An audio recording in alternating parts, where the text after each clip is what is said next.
Para iniciar a segunda palestra com o tema Violência Doméstica contra a Criança e o Adolescente, convidamos a professora Flaviana Aparecida de Mello, assistente social, perita social, professora universitária, mestranda em serviço social, especialista em psicopedagogia institucional, especialista em violência doméstica, terapeuta familiar e sistema pelo Cefatef, autora de livros e artigos sobre violência doméstica. Boa palestra.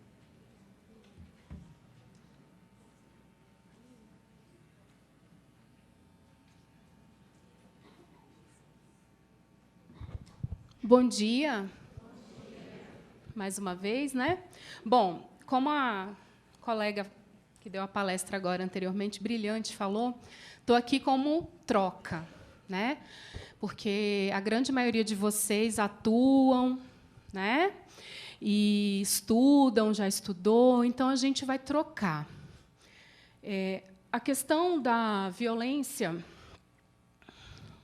antes de falar de violência propriamente dito, contra criança e adolescente, venho aqui fazer um pouquinho de provocações. Lancei ali a pergunta: como olhamos a criança? Como que a gente vê a criança, pessoal?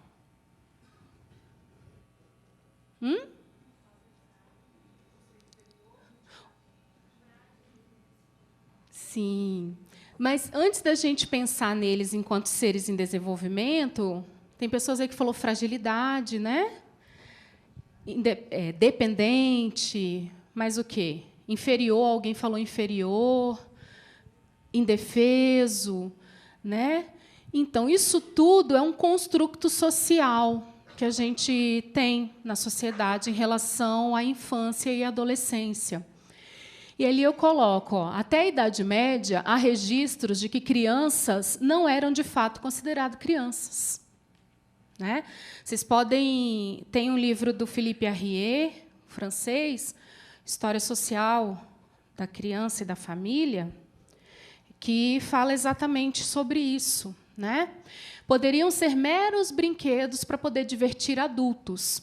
Também servia como objeto de abuso sexual, para satisfazer prazeres dos adultos. Né? Eram vistos como adultos em miniatura. Era um adulto inacabado. Né? Também, nessa fase que não era considerada infância, porque eram considerados adultos inacabados, em miniatura, a menina mulher, já era prometida. Assim que tivesse a primeira menarca, já poderia o quê? Se casar, e geralmente com uma pessoa mais velha, né? Muito mais velha. Ali tem algumas imagens, ó. Como as crianças, né, coloquei entre aspas, até o século XIX eram tratadas, né? Todas crianças, certo? Mas e a vestimenta? Totalmente de adulto, né? Então, porque não tinha não tinha a concepção da infância, do desenvolvimento, né, da fase da infância. Então, todos já eram tratados como pessoas adultas, adultos em miniatura. Bom, fazendo um caminho aí maior, eu faço um recorte a partir do Código de Menores de 1979 aqui no Brasil. A concepção de infância, para fazer um paralelo, né, a partir do Código de Menores, de 1979, e o Estatuto da Criança e Adolescente, de 1990, né, que contrapõe o Código de Menores. Bom, quando a gente analisa o Código de Menores, traz o quê? Traz a criança como criança? Não. Era o quê? O menor. Menor o quê? Abandonado, menor infrator, menor carente. E a gente ainda tem o quê? Uma persistência dessas nomenclaturas pejorativas no meio, né? No meio acadêmico, no meio das políticas públicas. Ainda encontramos profissionais, ainda encontramos estudantes que se referem à criança como menor. Então, o menor ele remete a essa época, né? A época em que a criança e o adolescente não era considerado, de fato, criança e adolescente. eram objeto da justiça. Está ali dizendo, ó, doutrina da situação irregular. A responsabilidade da criança e adolescente era exclusivamente de quem? Do juiz. Certo? Agora, o Estatuto da Criança e Adolescente ele traz uma nova era, uma nova concepção. Traz a criança, de fato, como criança. E aí foi o que a senhora colocou. Passam a ser o quê? Visto como cidadãos, como pessoas em desenvolvimento, sujeitos de direitos, mas também de deveres. Traz que a infância ela é dever de quem? Não é só do juiz. É nossa enquanto sociedade, é nossa enquanto família e é nossa enquanto Estado. Por que eu estou falando que é nossa? Enquanto sociedade, enquanto família, enquanto Estado. Porque, a todo momento, a gente está representando esses papéis. Ora, eu sou Estado, quando eu estou lá num serviço, atendendo uma criança, um adolescente, uma família. Ora, eu sou sociedade, quando eu tenho acesso, quando eu tenho um conhecimento de que alguma criança, de que algum adolescente, de que alguma mulher está sofrendo violência, e o que eu faço? Né? E, ora, eu sou família, porque pode acontecer dentro da minha própria família. E aí, o que eu vou fazer com isso? Então, essa reflexão a gente precisa fazer. Está lá na Constituição Federal, artigo 226, 227, e no Estatuto da Criança e Adolescente também, que é dever da família, do Estado e da sociedade a proteção à criança e ao adolescente, de forma integral. Bom, falando do Estatuto, eu destaco ali 2 artigos do Estatuto da Criança e Adolescente que falam a respeito da questão da violência praticada contra a criança e adolescente. O artigo 5º é um artigo fantástico, que eu gosto bastante, que ele fala que nenhuma criança ou adolescente será objeto de qualquer forma de negligência, discriminação, exploração, violência, crueldade e opressão, punida na forma da lei. E o artigo 245, ele é um artigo voltado para quem? Para os profissionais que trabalham atendendo criança e adolescente. Né? Vejam lá, ó, deixar o médico, professor ou qualquer outro profissional, né, de comunicar à autoridade competente os casos de que tenha conhecimento envolvendo suspeita ou confirmação de maus tratos contra a criança e adolescente, vai sofrer uma pena de quê? Uma multa de 3 a 20 salários mínimos vigente e, se tiver reincidência, dobra-se o valor. E tem muito profissional que acha que isso não acontece. Acontece sim. Porque, veja bem, se eu estou atendendo uma criança ou um adolescente, que eu tenho a suspeita de que ele sofre algum tipo de violência, e eu não faço a comunicação para o Conselho Tutelar, para o CREAS, não faço a notificação, eu, enquanto profissional, eu estou sendo o quê? Omisso, negligente e conivente. Eu estou aí cometendo uma violência institucional, sim ou não? E se essa criança vier a óbito, eu vou responder? Com certeza, porque eu tive conhecimento da situação de violência, dos agravos de violência que aquela criança estava sendo submetida, e eu me omiti enquanto profissional. Então, isso é muito sério, gente. Eu já vi situações de assistente social e psicólogo perder os seus registros por omissão, em situação de serviço de acolhimento institucional, de criança e adolescente serem submetidos a castigos, né, pessoal? Lembra que eu falei essa semana? De serem submetidos a castigos, e o assistente social e psicólogo nada fizeram e chegou a instâncias maiores de responderem criminalmente e ainda perder os seus registros, responder por processo ético e perder os seus registros. Então, a gente precisa ficar muito atento ao que a gente tem como responsabilidade enquanto profissionais. Bom, aqui eu trago as principais formas de violência doméstica contra criança e adolescente. Está ali tipificada. Eu uso a Maria Amélia Azevedo e a Viviane Guerra, que são grandes referências na questão do estudo de violência doméstica contra criança e adolescente. Elas tipificam a negligência, o abandono, violência psicológica, violência física e sexual, como as 5 principais violências que mais acometem crianças e adolescentes no nosso país. Ali eu trago um conceito da Maria Amélia Azevedo e da Viviane Guerra, que elas falam que a violência doméstica contra a criança e adolescente leva à coisificação da infância. É uma negação do direito que crianças e adolescentes têm de serem tratados como sujeito de direitos e pessoas em desenvolvimento. Então, você olha a criança como uma coisa. Né? Ali eu trago um conceito de negligência. O que aquela foto representa ali para vocês? Maus tratos, abandono. O que ele está fazendo ali, aquela criança? Comendo restos, né? A gente pode considerar que é uma criança que está sendo negligenciada? Exato, exatamente.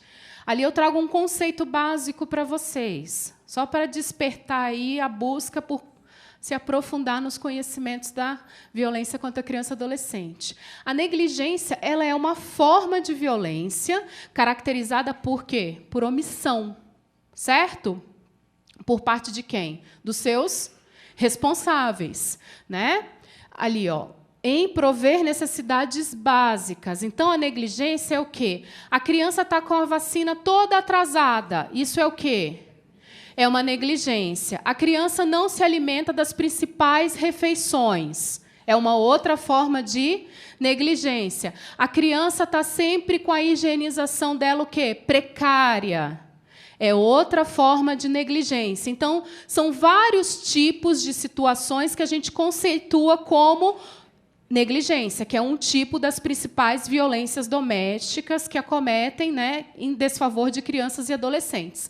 E ali eu coloquei, normalmente, a falta de cuidados gerais está associada com a falta de apoio emocional e carinho. Então, geralmente, uma criança que está numa situação de negligência, ela também está o quê? Sem carinho, sem afeto, sem cuidado, sem apoio emocional.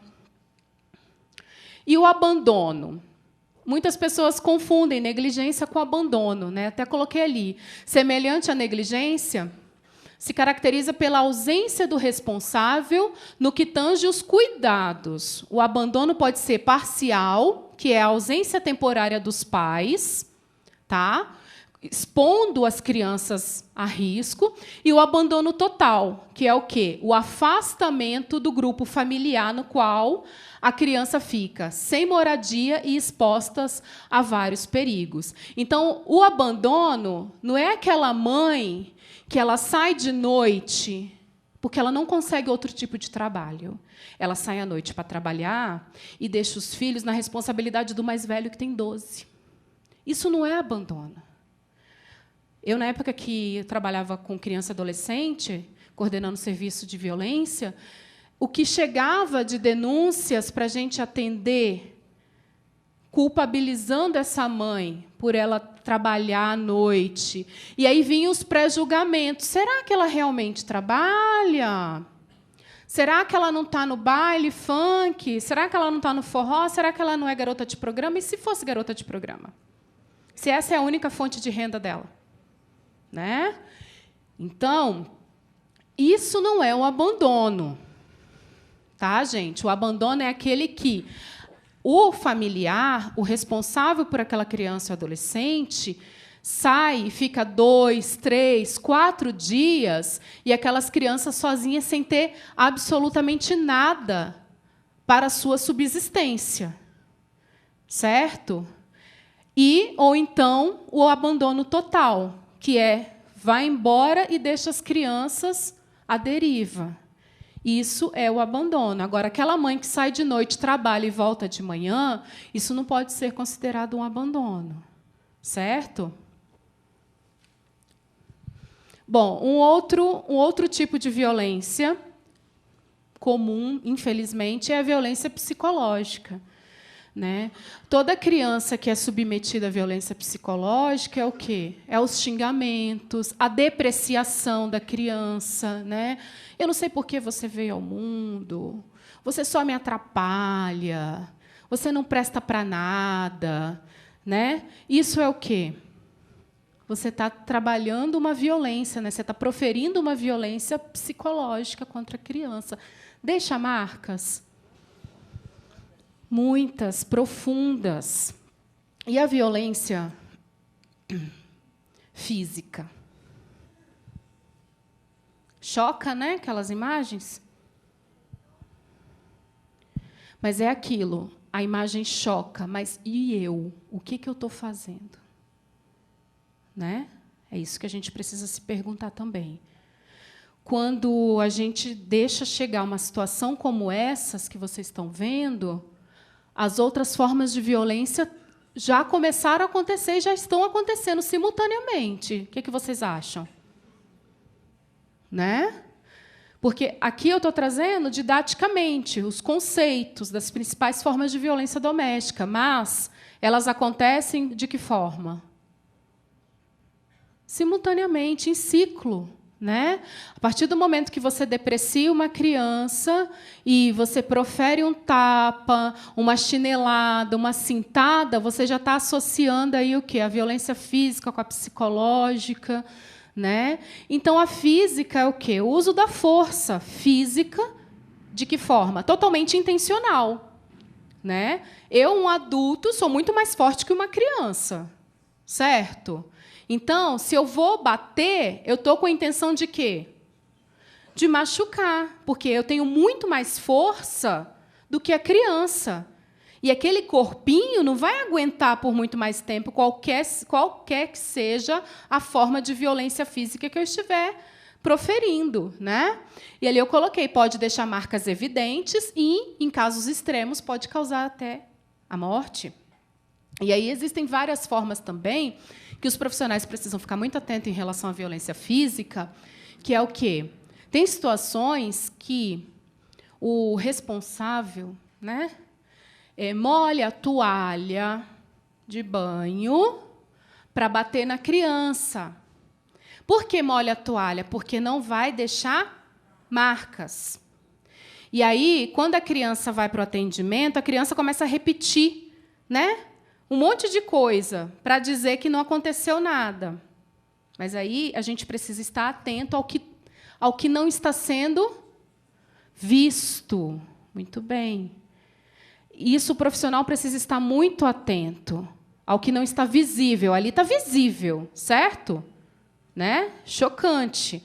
Mas tem situações que a criança sofre muita violência física associada com as várias outras, mas que não deixa a marca física visível. E a gente precisa estar atentos e atentas a essas formas de burlar aí, né, as marcas físicas. Porque, infelizmente, ainda, tanto na questão da violência contra a mulher e com a criança e adolescente, o IML ele trabalha com marcas evidentes.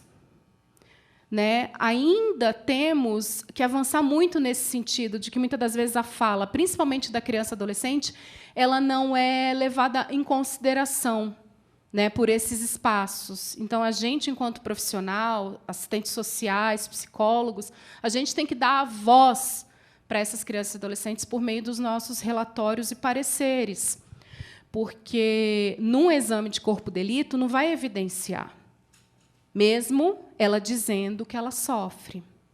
Certo?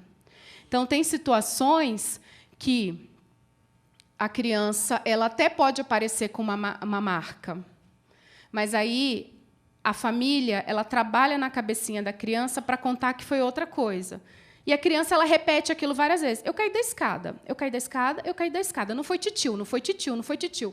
Se você se depara com uma fala como essa, eu, enquanto profissional, educador, assistente social, orientador socioeducativo, psicólogo, eu tenho que lançar o quê? A dúvida. A dúvida. Não é simplesmente, não, ela está dizendo que foi a escada. Ok, criança não mente. Ela não está mentindo. Ela foi induzida a forjar uma situação. Tudo bem? É importante eu colocar isso para vocês, porque isso é muito comum. E, às vezes, o profissional também deixa passar despercebido. Tá? Bom, a violência sexual. né, ela é o quê? Uma prática sem o consentimento da pessoa vitimizada, né? Ela pode ser classificada como intrafamiliar e extrafamiliar, tá? E além da exploração comercial sexual. O que é a exploração comercial sexual? Não é a prostituição infantil, porque a criança ela não está ali por vontade própria. Não existe prostituição infantil, é exploração comercial sexual, tá? E ali eu considero como uma violação gravíssima aos direitos humanos de criança e adolescente. E ali está os subtipos, melhor dizendo, da violência sexual. A violência enquanto abuso sexual intrafamiliar, que é quem? Geralmente, o autor é alguém que a criança convive, é do seu meio de convivência. Seja um pai, a mãe, a avó, avô, irmãos, primos, ou até mesmo um amigo muito íntimo, muito próximo da criança. E a violência sexual extra é alguém próximo, mas que não convive com a criança, tá? E, eventualmente, uma pessoa totalmente desconhecida. Eu coloquei ali os casos de estupro em locais públicos, mas isso são raros em relação à questão da violência sexual contra criança e adolescente. E aqui eu trago os dados para vocês. De 2011 a 2017, esses dados eles são do antigo Ministério do Desenvolvimento... Desculpa, antigo Ministério dos Direitos Humanos. É um compêndio que foi feito para a gente avaliar o número, né, de violações contra criança e adolescente. Então, em 2011, foram registradas mais de 821 mil casos de violência contra criança e adolescente pelo Disque 100. Todo mundo aqui conhece o Disque 100? Então, e aí, 2017, fechou em mais de 84 mil casos. Ali, os tipos de violência, eles fizeram uma margem, eles compararam 2016 e 2017. Então, percebam que, tanto em 2016 quanto em 2017, a primeira forma de violência mais denunciada no Disque 100 foi negligência. Então, o tipo de violência doméstica, negligência, é o que mais aparece enquanto denúncias no Disque 100. Ali é o perfil das crianças, né, em situação de violência doméstica. Ainda tem uma prevalência o quê? De meninas. As meninas são mais suscetíveis. 48% dos casos são meninas e 40% são meninos. A faixa etária, vocês podem ver ali, ó, de 4 a 11 anos, 41%. E 0 a 3 anos, 17%. Então, se a gente somar 0 a 11 anos, é o quê? São as que estão mais vulneráveis, são as que são mais indefesas, que são as que são mais acometidas aí de violência doméstica. E o quesito raça, se a gente somar parda e preta, 34% parda e 8% preta, ainda temos um número elevado de crianças e adolescentes negras que estão mais suscetíveis à situação de violência contra elas, proferida contra elas. E o local? É o externo? É a rua? A própria casa da criança. 57% das violências ocorrem na casa da criança, onde ela convive. E quem comete essas violências? Mãe, familiares de segundo grau, padrasto. Ali, 2% outras relações com vínculo de convivência familiar. Então, é muito pouco o externo. Infelizmente, é muito mais o quê? O meio interno, o meio de convivência da criança e do adolescente. Bom, ali eu trago algumas, só para, né, vocês terem um conhecimento mais geral, porque o tempo é pouco para a gente falar, mas alguns indícios, alguns indicadores que a gente precisa estar atento. Por exemplo, quando se evidencia um sinal de violência física. Ali eu coloquei indicadores físicos presença de lesões, ocultamento das lesões antigas. Tá? Já atendi criança que a mãe maquiava para poder não aparecer, né? Que essas lesões mais antigas elas vão esverdeando, vão amarelando, né? Até sumir. Só que aí você está atendendo que está na fase ainda, está esverdeando, está amarelando. Aí passa ali o pó, a base. A gente, que é especialista, a gente já pega, né? Já observa. Né? Ó, hematomas, queimaduras em diferentes estágios, né? Cicatrizações. Os indicadores comportamentais de uma criança que sofre violência física. O pessoal que trabalha em SAICA sabe muito bem disso. Fugas constante, né? Quem trabalha com abordagem, faz abordagem de criança e adolescente. Aquela criança que sofre violência doméstica constante, ela está sempre fugindo de casa. Isso é um indicador que a gente precisa estar atento. Uma baixa autoestima, um comportamento extremamente agressivo, violento. Por quê? Porque ela é uma criança violenta de fato? Não, porque ela recebe o quê? O tempo todo violência, né? O trato para com ela, né? Desconfiança das pessoas adultas, né? Uma desconfiança exacerbada, né? Medo dos próprios responsáveis, apresenta medo, treme na frente dos pais. As características da família. Descreve a criança como merecedora dos próprios castigos, descreve a criança como uma criança má, perversa, ruim. A violência psicológica. Geralmente, indicadores físicos de uma criança que sofre violência psicológica está relacionado à saúde, né? Distúrbios da fala, distúrbios no sono. O comportamento, isolamento social, carência afetiva, tem um baixo conceito de si próprio, né? Dificuldades e problemas escolares. É importante sinalizar para vocês que esses indicadores que eu estou apresentando, gente, eles não podem ser analisados isoladamente. Tá? A criança se isola socialmente. Nossa, ela deve estar sofrendo violência psicológica em casa. Nós precisamos estar atentos aos sinais, sim, mas que eles vão se conversando, vão se evidenciando em sequências. A criança está com problema na escola, baixo rendimento, ela está sofrendo violência psicológica, está sofrendo violência física. Não é linear a nossa análise. A nossa análise tem que ser o quê? Na totalidade dos fatos, tem que ser sistêmica. Características da família que profere violências psicológicas contra a criança. Deprecia a criança o tempo todo, ameaça, ignora, né? Sempre se refere de forma negativa. Sinais da negligência e abandono. Padrão de crescimento deficiente. A criança tem 10 anos, parece que ela tem 4.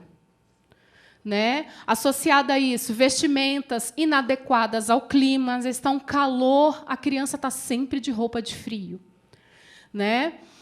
Necessidade não atendida, como a gente falou lá no conceito, né? Higienização precária, está com as vacinas todas atrasadas, nunca tomou vacina, tomou uma só que saiu do hospital. Né? Indicadores comportamentais. Aquela criança responsável por todas as atividades domésticas da casa, né? Falta de concentração e atenção, um excesso de fadiga, está sempre sonolenta, né? Muito carente, já chega em você, já pula no seu colo, já te abraça, gruda na sua perna, você está sentada, quer mexer no seu cabelo o tempo todo. Né? Há características de famílias assim. Que proferem, né, negligência e abandono, são famílias o quê? Que não acompanham o desenvolvimento da criança na escola, estão sempre apáticas, passivas. Geralmente tem associação, né, do uso abusivo, né, com álcool e outro tipo de drogas. Também apresentam uma higiene inapropriada, inadequada ao seu próprio corpo. Violência sexual. A violência sexual, ela, além das questões orgânicas, né? Uma menina de 8, 9 anos já apresentando corrimento muito forte, né? Com odor muito forte, não consegue o controle das esfíncteres, muitas cólicas intestinais, medo de pessoas mais velhas o tempo todo, medo de dormir sozinha, medo de escuro, o tempo todo relatando sonhos que, na verdade, são pesadelos, vergonha do próprio corpo. Tudo isso são sinais, né, que uma criança pode estar sendo submetida à violência sexual, certo? As características da família, principalmente pensando quando já é uma quase adolescente, é muito comum a família culpar. Ela provocou o meu marido, ela quer acabar com o meu casamento. Isso são falas que eu escutei durante muito tempo quando eu estive à frente do antigo Serviço Sentinela, que era um serviço do governo federal que a gente era especializado em atender casos de abuso e exploração sexual, né, da infância e adolescência. Hoje ele está vinculado, é de responsabilidade do PAEF, né? Então, traz que ela é fantasia, ela está inventando, é mentirosa, é mentiroso. Então, aqui eu trago 4 questões, né? Se é mito ou realidade, né? Estranho representa perigo maior para as crianças e adolescentes? Nem sempre. Na maioria das vezes, não. Né? A criança e o adolescente gosta tanto que reproduz. E aí? A criança mente e inventa que está sendo abusada sexualmente. É tudo fantasia da cabeça dela, será?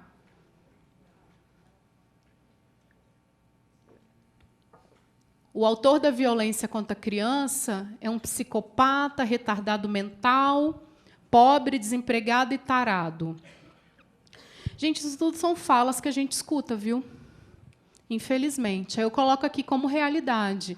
Estranhos são responsáveis por pequeno percentual dos casos. O último dado que eu analisei era 6%. A criança reproduz o que fizeram com ela, né? O que foi despertado precocemente. Aí eu chamo a atenção no caso da violência sexual. Tinha muitos casos que eu atendia que a criança reproduzia na escola, que é o espaço que ela passa a maior parte do tempo, né? E aí, quando a gente recebia o caso para discutir com a escola, mas, olha, ela estava tão safadinha, tão com carinha de sapeca, que ela até levantou a blusinha do uniforme para esconder o que ela estava fazendo. Então, você tem que fazer o quê? Desconstruir a fala do profissional e contextualizar o que é isso, por que ela estava fazendo o que ela estava fazendo. Né? Esse caso, por exemplo, era um caso, na época, a menina tinha 6 anos, ela estava fazendo sexo oral no coleguinha. E aí, quando você vai, e ela embaixo da carteira da sala de aula, e ela realmente... E aí, quando você vai conhecer o caso, estudar o caso... O que acontecia? O tio dela colocava ela para fazer sexo oral no priminho. E ele assistia. Né? O prazer dele era assistir. É o voyeur que a gente fala, né? O voyeurismo. Né? Um dos subtipos do abuso sexual. Que aqui a gente não está falando só de abuso sexual.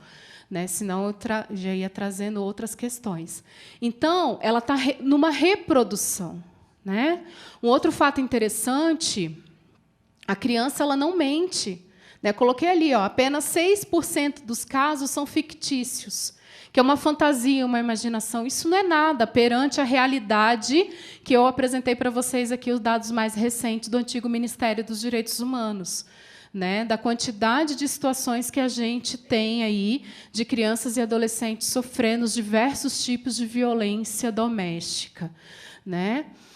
E os crimes contra a criança e adolescente de violência são praticados em todos os níveis socioeconômicos. Não é só o pobre, não é só o desempregado, não é só a família da periferia que profere, né, violência contra os seus filhos. O baixo padrão de comunicação ele é um fator que a gente não pode desconsiderar. Porque com um baixo padrão de comunicação, de escolarização, tendencia as relações serem mais violentas e abusivas, mas não significa que uma família que tem um padrão de comunicação mais elevado consiga fazer violência. E fazem. Só que a gente tem no imaginário que o quê? A criminalização da pobreza o tempo todo na nossa sociedade brasileira.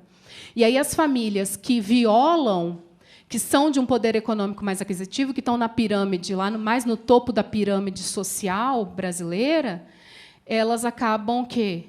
Acobertando a situação, né? E aí, o quanto antes essa criança receber atendimento, melhor para ela vai ser, para ela poder conseguir ter um desenvolvimento um pouco mais saudável, ressignificar essa violência, né? Agora, quando não, a gente se depara com diversos casos o quê? De suicídio, né?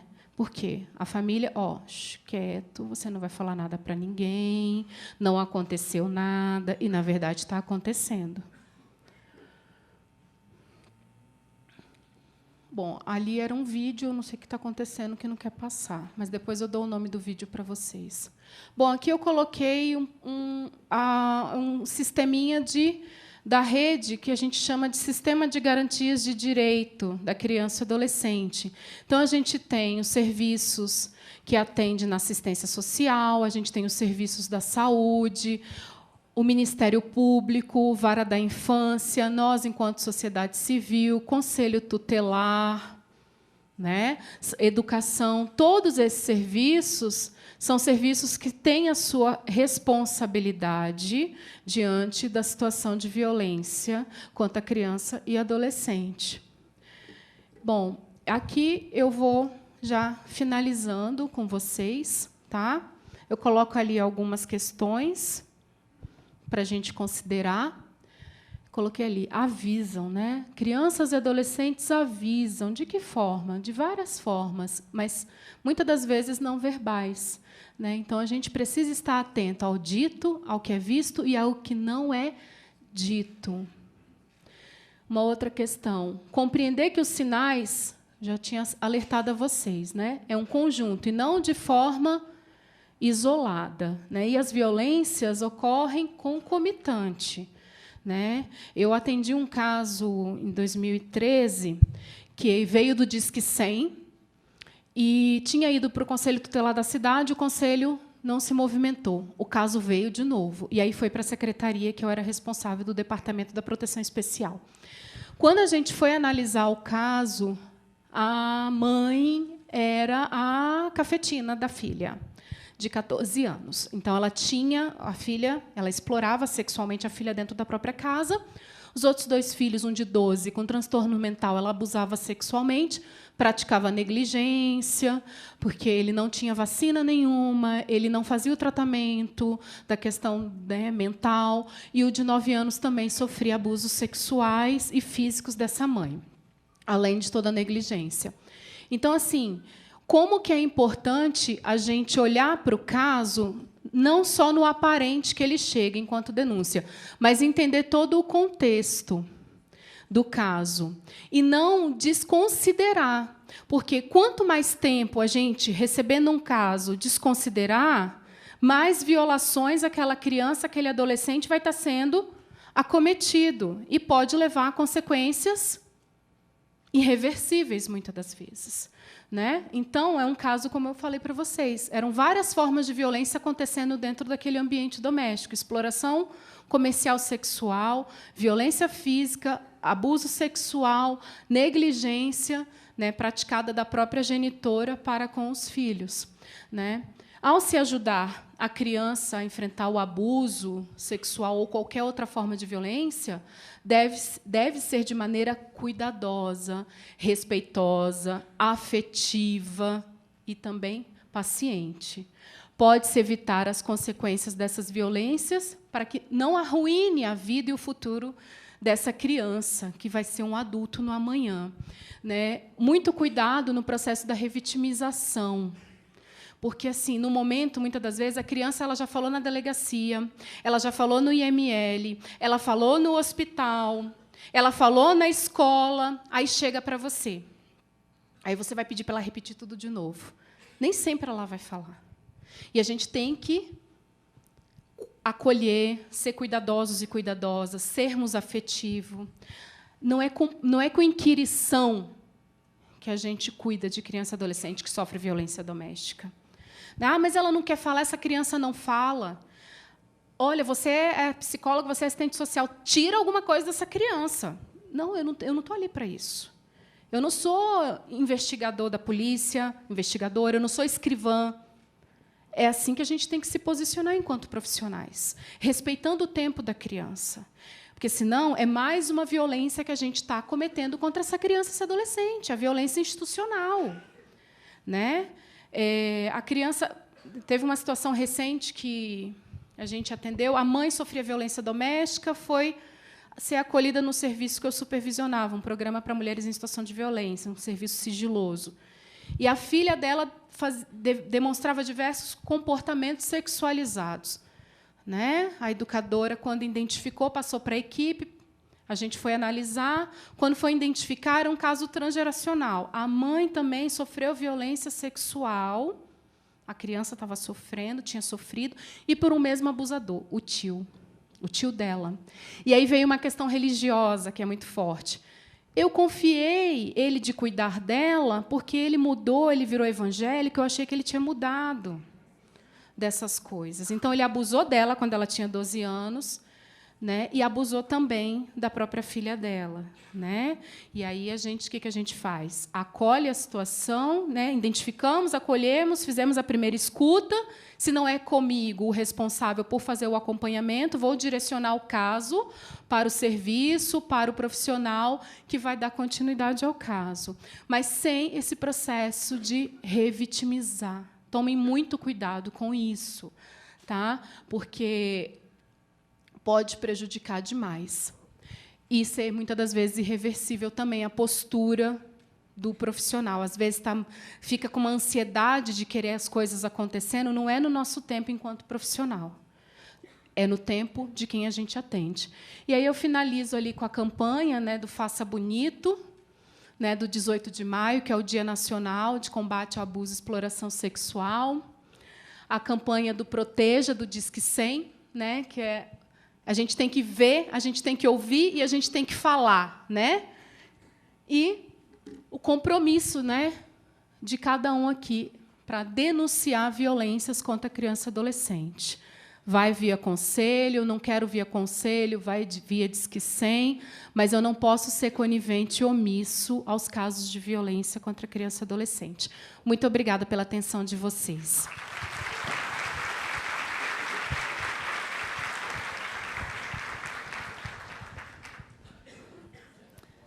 Agradeço à professora Flaviana Aparecida de Mello pela excelente palestra.